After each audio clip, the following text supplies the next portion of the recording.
Namaskar, good evening and a very warm welcome to all of you. Shri Ghanshyam Das ji Birla से जुड़ी यादों के इस सफ़र में मैं गीतिका गंजू आज आप सबकी हमसफ़र रहूंगी। उनके बारे में ऐसा क्या कहूँ जो पहले नहीं कहा गया है। घनश्याम दास जी बिरला का परिचय देने की कोशिश करना सूरज को दिया दिखाने जैसा होगा। इसलिए हमने उनकी ज़िंदगी के कुछ मोतियों को एक छोटी सी फिल्म में पिरोने की कोशिश की है। तो आइए इस शाम की शुरुआत उनकी यादों और बातों में लिपटी इस फिल्म के साथ करें।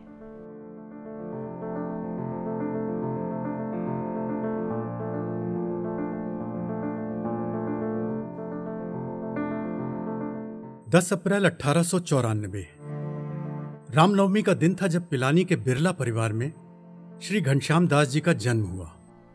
ज्योतिषियों ने तभी यह भविष्यवाणी कर दी थी कि वे बहुत धन कमाएंगे, ज्ञान ध्यान के मार्ग पर चलेंगे और देश विदेश में नाम कमाएंगे।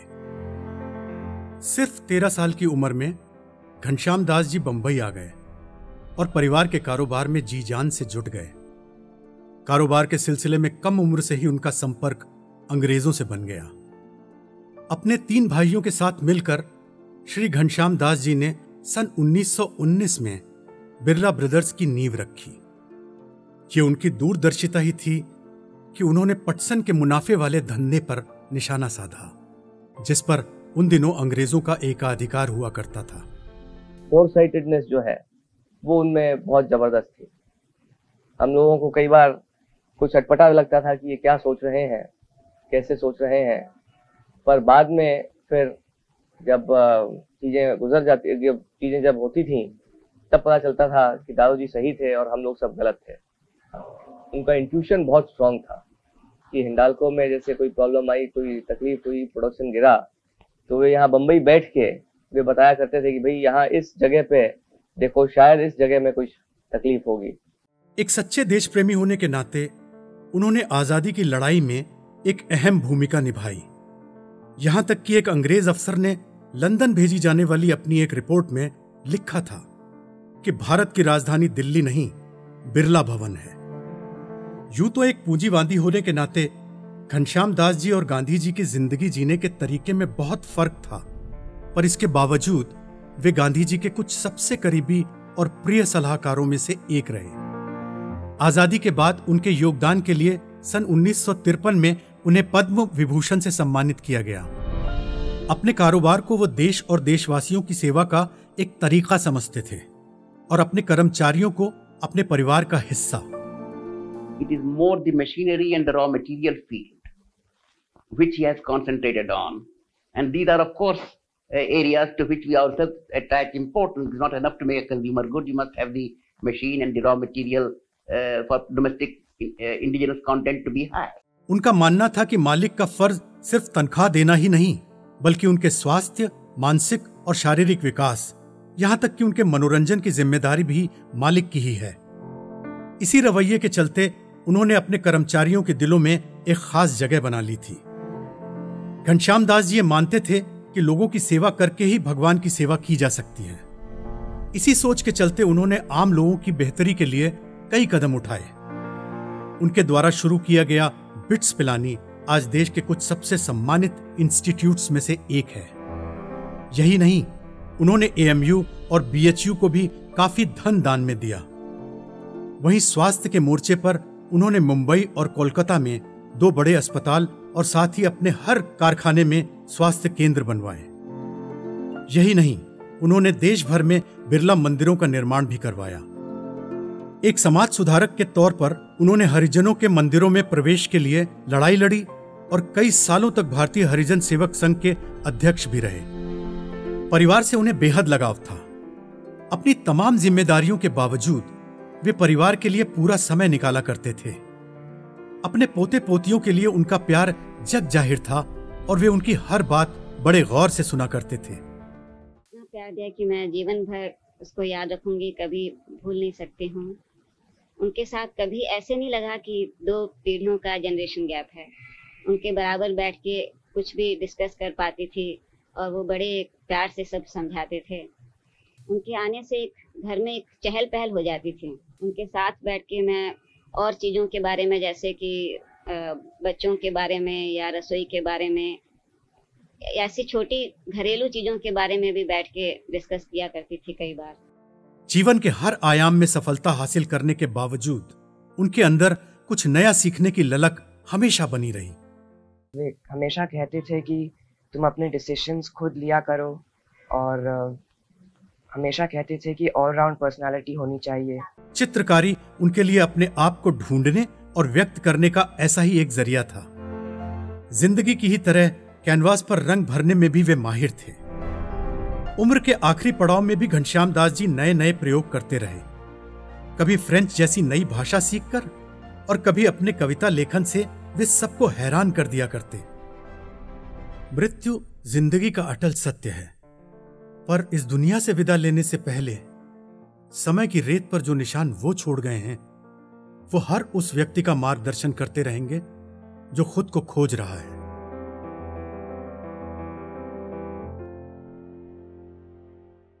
एक आदर्श जीवन का एक खूबसूरत चित्रांकन। इस फिल्म को देखकर ये साफ हो गया है कि श्री घनश्याम दास जी बिरला के जीवन की एक झलक भर भी कितनी प्रेरणादायक हो सकती है। आगे बढ़ने से पहले बिरला परिवार की ओर से हमारे साथ जुड़ने वाले सभी अतिथियों का स्वागत करने के लिए मैं श्रीमती नीरजा बिरला जी को आमंत्रित करना चाहूंगी। Good evening and a very warm welcome to all of you. हमारे साथ इस खास मौके पे जुड़े मेहमानों का मैं पूरे बिरला परिवार की ओर से बहुत स्वागत करती हूँ। आज हम एक ऐसी हस्ती को सेलिब्रेट कर रहे हैं जो एक महान सुधारक, एक उद्योगपति और सबसे बढ़कर एक राष्ट्रवादी थे। अपने वक्त से कहीं आगे की सोच और विजन रखने वाले पद्म विभूषण श्री घनश्याम दास जी बिरला के विचार आज भी उतने ही रेलेवेंट बने हुए हैं जितना वो पिछली सदी में थे। भगवत गीता के दिखाए रास्ते पर जिंदगी जीने वाले बड़े दादू जी का ये विश्वास था कि एक बिजनेसमैन का कर्म जहाँ वेल्थ क्रिएट करना है, वहीं उसका धर्म है कि वो उसका इस्तेमाल जनरल वेलफेयर के लिए करें। इसी सोच पे चलते उन्होंने बिजनेस को अपने देश की सेवा करने का एक जरिया समझा और अपनी कंपनी के एम्प्लॉयज़ को अपने परिवार का हिस्सा। उनकी ये सोच आज भी हमारे परिवार और कंपनीज़ के लिए एक ड्राइविंग फोर्स है, and national and social interests continue to be at the heart of all that we do. वैसे तो मुझे उनका दौर देखने का मौका नहीं मिला, पर घर के बड़ों से उनकी ज़िंदगी के अनगिनत किस्से सुनी हूँ। बिरला फैमिली की तरफ से मैं ये बेहिचक कह सकती हूँ कि बड़े दादू जी की वैल्यूज़ और प्रिंसिपल्स पर चलना हमारी खुशकिस्मती है। We are really very fortunate. उनकी ज़िंदगी पर जो फिल्म अभी हमने देखी, मैं उम्मीद करती हूँ कि उसके ज़रिए उनकी पर्सनालिटी की एक झलक आप लोगों तक पहुँची होगी। लेकिन बड़े दादू जी जैसी आइकॉनिक पर्सनालिटी के अचीवमेंट्स को चंद मिनटों की फिल्म में दिखाना पॉसिबल नहीं है। इसीलिए आज हम उनकी कहानी को आप सबके साथ शेयर करना चाहते हैं। So now without much further ado I request mummy कि वे आएँ और इस बारे में हम सबको और कुछ बताएं। Thank you. आप सोच रहे होंगे कि इस समय श्री जी.डी. बिरला जी के दीर्घकालिक जीवन पर क्यों मनन किया जाए। इस संदर्भ में मैं कहना चाहूँगी कि पूज्य दादू जी एक महाकाव्य की भांति थे, एक प्रिज्म की भांति। उनके जीवन ने उच्च आदर्शों के सभी आयामों को प्रकाशित किया। एक सम्मानित और प्रख्यात उद्यमी, गांधी जी के परम विश्वास पात्र, शिक्षावद, महान परोपकारी, आध्यात्मिक साधक, अनन्य भक्त, जिन्होंने अनेकों मंदिरों का निर्माण कराया, वह इस सब से बढ़कर वे एक महान मानवतावादी और सच्चे कर्मयोगी थे। पूज्य दादू जी और महात्मा गांधी का ऐसा सहजीवी संबंध था जो इन दशकों में जन जन में लोक कथाओं की भांति प्रचलित हुआ। संपूर्ण स्वतंत्रता संग्राम में उन्होंने गांधी जी के साथ मिलकर संघर्ष किया। यह पुस्तक हमें उन क्षणों में वापस ले जाती है जहाँ निराशा में आशा, अंधकार में प्रकाश और कायरता में शौर्य निहित है। यह चुनौती भरा समय हमारे स्वतंत्रता संग्राम की पीड़ा, विश्व युद्ध के परिणाम और इन सब के बीच राष्ट्र के रूप में उभरते भारत का साक्षी है। एक साथ मिलकर इन दोनों ने इस देश के इतिहास को ही बदल डाला।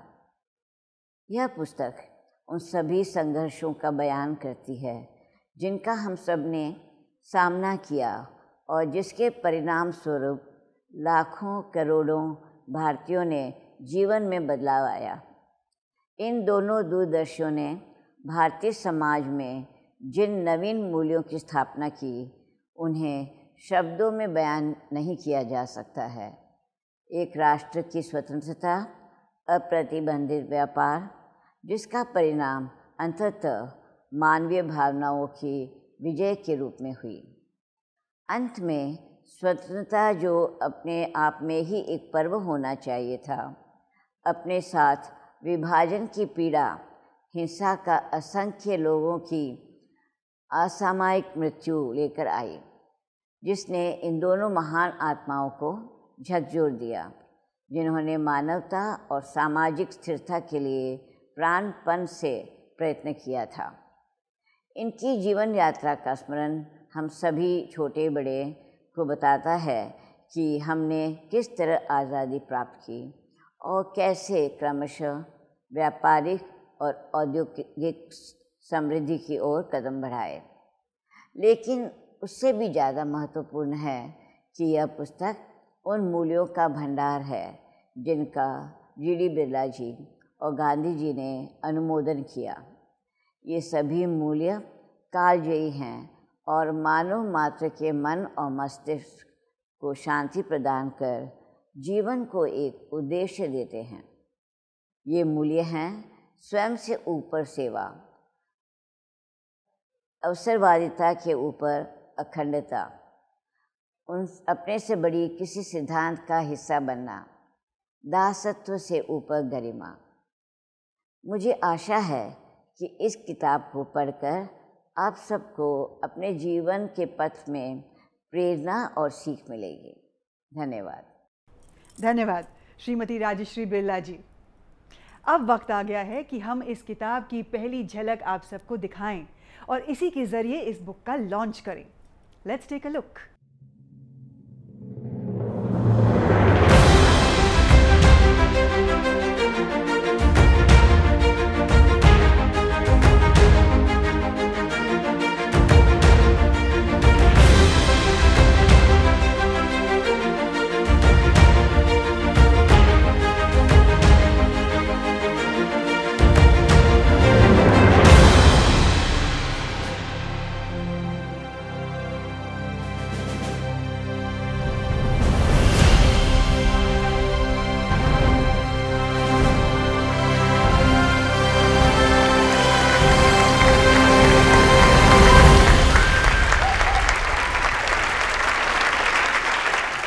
वाह, what an incredible launch. Animation के ज़रिए इस किताब को जीवित होते देख इसे पढ़ने को लेकर मेरी बेसब्री और भी बढ़ गई है। मेरी ही तरह देश के ज़्यादा से ज़्यादा लोग भी इसे पढ़ सकें, इसलिए इस किताब को हिंदी में लॉन्च करने का निर्णय लिया गया। हिंदी भाषा का चयन और इसकी महत्ता पर बात करने के लिए अब मैं आमंत्रित करना चाहूँगी प्रोफेसर नंदलाल पाठक जी को कि हमारे बीच वे आएं और इस विषय पर कुछ कहें। एक ऐसे आदमी की कहानी है जो व्यक्ति नहीं संस्था है। घनश्याम दास जी ने जीवन के कई क्षेत्रों में काम किया। उन्होंने भारत की धार्मिक सेवा की। उस समय जब हिंदू निराश थे, उस वक्त उन्होंने मंदिरों की श्रृंखला बनाई। यहाँ तक कि एक ज़माने में बिरला शब्द का मतलब ही बिरला मंदिर हुआ करता था कि चारों ओर पढ़िए बिरला बिरला बिरला, मतलब बिरला मंदिर था। बाद में पता लगा कि बिरला लोग एल्युमिनियम भी बनाते हैं। जहाँ तक जी.डी. के व्यक्तिगत जीवन का संबंध है, उन्होंने गीता के इस श्लोक का बहुत ज्यादा सहारा लिया। उद्धरेदात्मनात्मानम नात्मानो साद्येत आत्मैवात्मनमंधो आत्मैरपरात्मना। मतलब ये कि अपने से अपना उद्धार करे, अपने से अपने पतन को रोके, क्योंकि अपने सबसे बड़े मित्र हैं और अपने सबसे बड़े शत्रु हैं। उनके पूरे जीवन को देखिए तो ये सिद्धांत उस पर पूरी तरह से अप्लाई होता है। उनके निकट के लोगों में से जब मैंने पूछा, रामेश्वर जी टाटिया, भगीरथ कानूड़िया, सुशील कुमार साबू जो उनके बहुत करीब के थे, तो मैंने देखा कि वो उन्होंने धरती से हमेशा जुड़े रहने की बात सोची, कभी भी अपना प्रचार नहीं किया, केवल सेवा में लगे रहे और इससे संतुष्ट रहे। मैं इतने महापुरुषों के सामने नमन करता हूँ और वे हिंदी के लिए सौभाग्य की बात है कि पुस्तक अब आ रही है। इसके प्रकाशक श्री अरुण जी को बधाई और धन्यवाद। धन्यवाद पाठक जी। इसमें कोई शक नहीं कि घनश्याम दास जी की आज हमारे बीच ना होने के बावजूद भी बिरला परिवार और कंपनीज उनके मूल्यों पर अडिग रहते हुए सफलता के पथ पे आगे बढ़ रही हैं। इसलिए अब मैं आमंत्रित करना चाहूंगी बिरला ग्रुप के विजनरी लीडर श्री कुमार मंगलम बिरला जी को कि वह आएं और अपने परदादा से जुड़ी स्मृतियां हम सबके साथ बांटें। आज का दिन हमारे लिए बेहद खास है। हम आज मेरे परदादा स्वर्गीय घनश्याम दास जी बिरला, जिन्हें मैं बड़े दादाजी कहा करता था, को याद कर रहे हैं और उनके प्रेरणादायी जीवन और विरासत का उत्सव मना रहे हैं। राजनीतिक, सामाजिक और आर्थिक क्षितिज पर उनके योगदान को किसी भी पुस्तक के माध्यम से कह पाना बेहद कठिन है, पर फिर भी उनके जीवन पर किया गया यह शोध उनके जीवन की किसी इंसाइक्लोपीडिया से कम नहीं है। जब वे हमें छोड़कर गए तब मेरी उम्र 15 वर्ष की थी और उनके साथ की कई मधुर यादें आज भी मेरे साथ हैं।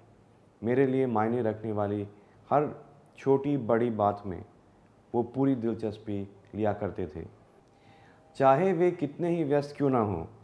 पर मेरी परीक्षाओं के दिनों में वे फ़ोन करके ये पूछना नहीं भूलते थे कि मेरा इम्तहान कैसा रहा। स्वाभाविक है कि उनकी दिलचस्पी सिर्फ मेरी पढ़ाई तक ही सीमित नहीं थी।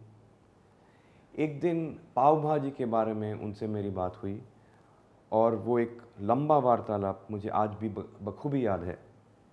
ये तब जब मैंने ये घोषित कर दिया था कि रात का खाना मैं घर पर नहीं खाऊंगा।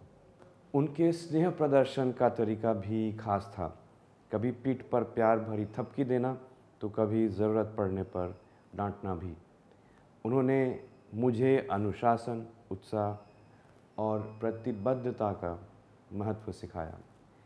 बड़े दादाजी सादा जीवन, उच्च विचार, सोच की प्रतिमूर्ति थे। यही विरासत बिरला परिवार को उत्तराधिकार में प्राप्त हुई है। व्यवसाय और उसका समाज में क्या योगदान होना चाहिए, इस विषय पर भी उनकी राय इन्हीं विचारों से प्रेरित थी। वे महात्मा गांधी के कॉन्फिडेंट थे और आप सभी जानते होंगे कि कैसे वे गांधी जी की राष्ट्रवादी सोच और ट्रस्टीशिप के सिद्धांत से प्रभावित रहे। खुद को एक बिजनेस साम्राज्य का मालिक समझने के बजाय वे अपने आप को समाज की संपत्ति के संरक्षक के तौर पर देखते थे। यही वजह थी कि दान और समाज सेवा का सिद्धांत बिरला परिवार के डीएनए में है, रचा बसा हुआ है। वे गुप्त दान में विश्वास रखते थे और हमारा परिवार आज भी इस परंपरा को जारी रखे हुए है। कई मायनों में वे आज़ाद भारत के शिल्पकारों में से एक थे। उनकी व्यावसायिक सूझबूझ राष्ट्रहित से प्रेरित होती थी। आज देश जिस आत्मनिर्भर भारत की ओर जा रहा है, आज से वर्षों पहले उन्होंने इसी लक्ष्य को हासिल करने की भावना से अथक प्रयत्न किए। वे उन कुछ अग्रणी लोगों में से थे जिन्होंने आज़ाद भारत के औद्योगिक सपनों को पंख दिए। एक समर्पित समाज सेवक और व्यवसायी होने के अलावा वे दिल से एक एजुकेशनिस्ट भी थे। उनका ये मानना था कि अच्छी शिक्षा ही सबके लिए समान मौके उपलब्ध करा सकती है और विकास के द्वार खोल सकती है। बिट्स पिलानी, जो आज देश में एंटरप्रेन्योरशिप की अगुवाई करने वाले चंद संस्थाओं में से है, आखिर उनकी ही कल्पना का साकार रूप है। एक संस्थापक, एक शिक्षाविद, एक अत्यंत सफल व्यवसायी, एक समाज सेवक, एक साधक, एक देश प्रेमी और इस सब से अधिक एक कर्मयोगी और एक महान आत्मा। ऐसे थे मेरे बड़े दादू जी।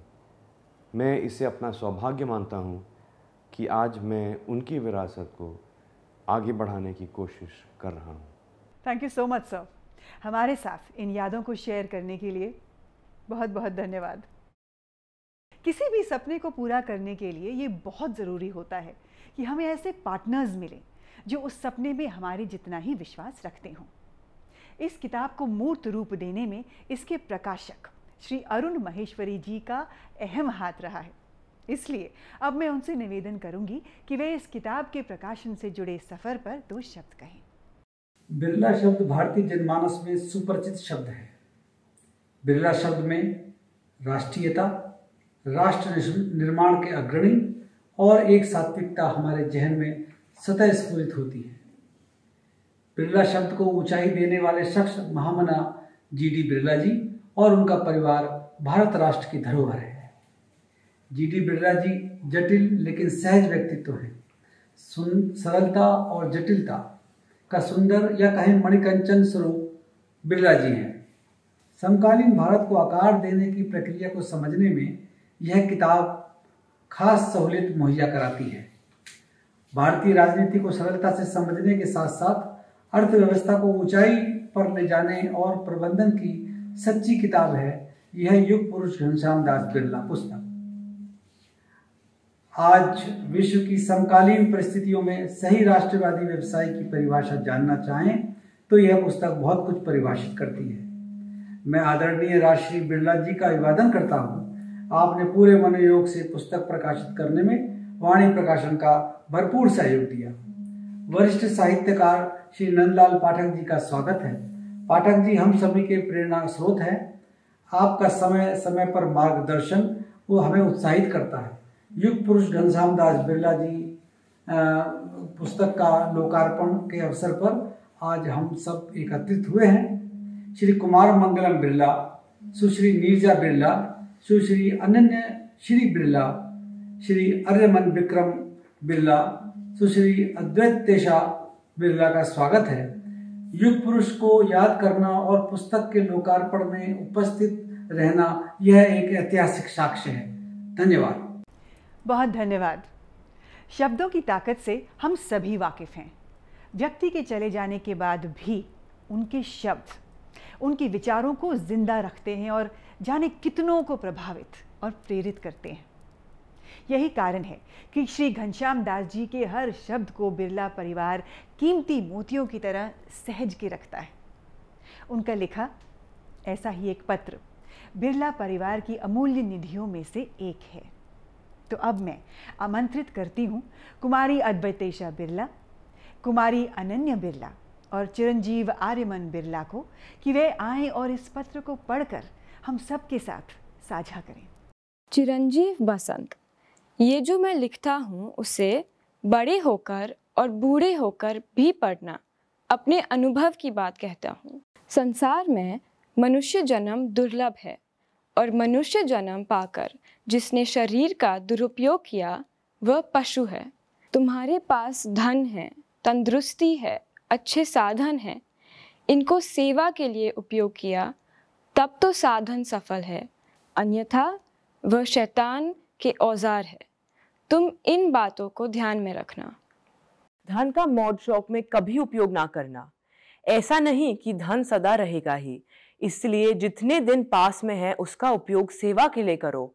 अपने ऊपर कम से कम खर्च करो, बाकी जन कल्याण और दुखियों का दुख दूर करने में व्यय करो। धन शक्ति है, इस शक्ति के नशे में किसी के साथ अन्याय हो जाना संभव है। इसका ध्यान रखो कि अपने धन के उपयोग से किसी पर अन्याय ना हो। अपनी संतान के लिए भी यही उपदेश छोड़कर जाओ। यदि बच्चे मौज शौक ऐश आराम वाले होंगे तो पाप करेंगे और हमारे व्यापार को चौपट करेंगे। ऐसे लोगों को धन कभी ना देना। उनके हाथ में जाए उससे पहले ही जन कल्याण के लिए किसी काम में लगा देना या गरीबों में बांट देना, तुम उससे अपने मन के अंधेपन से संतान के मोह में स्वार्थ के लिए उपयोग नहीं कर सकते।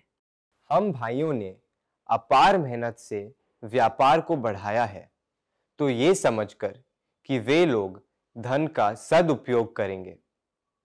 भगवान को कभी ना भूलना, वो अच्छी बुद्धि देता है। इंद्रियों पर काबू रखना, वरना ये तुम्हें डुबो देंगी। नित्य नियम से व्यायाम योग करना। स्वास्थ्य ही सबसे बड़ी संपदा है।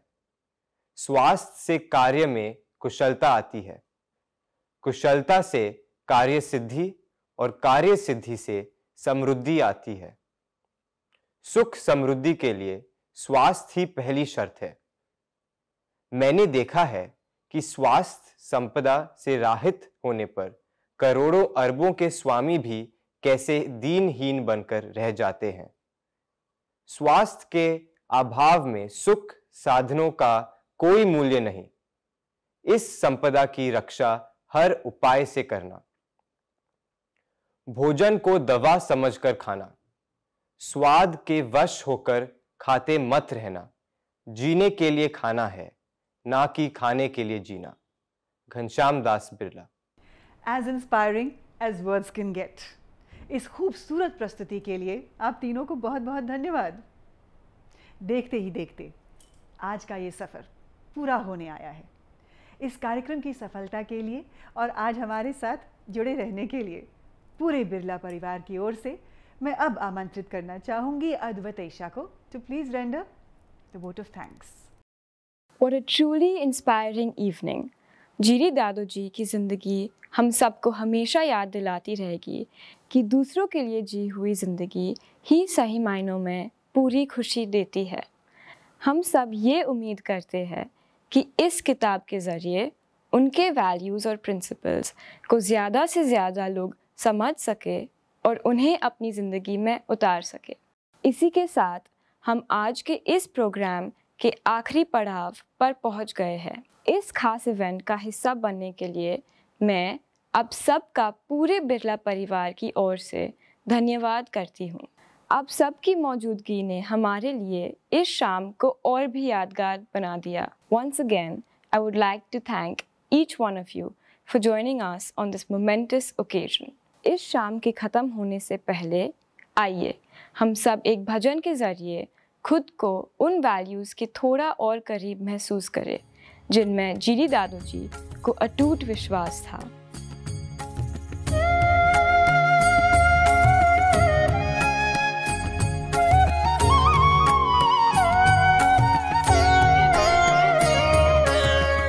वैष्णव जन तो तेने कही जे पीड़ पराई जाने रे।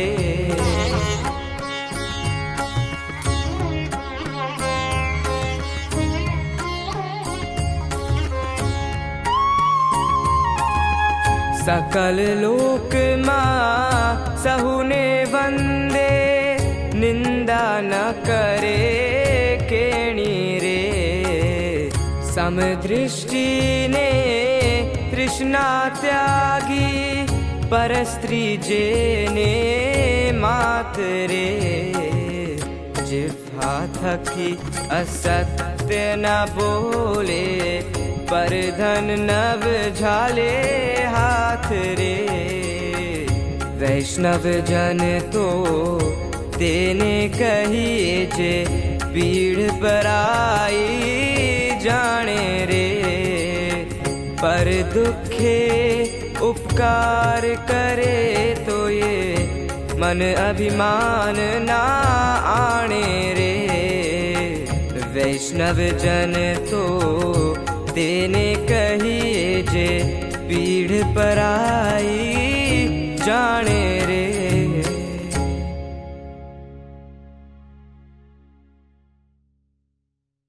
इस भजन से जुड़े एहसास को शब्दों में कह पाना संभव नहीं है, पर यह ज़रूर कह सकती हूँ कि इस शाम के अंत के लिए इस भजन से अधिक उपयुक्त कुछ भी नहीं हो सकता। मैं उम्मीद करती हूँ कि आज की ये शाम आप सब के लिए भी उतनी ही सुहानी और यादगार रही होगी जितनी कि मेरे लिए। Goodbye and thank you for watching.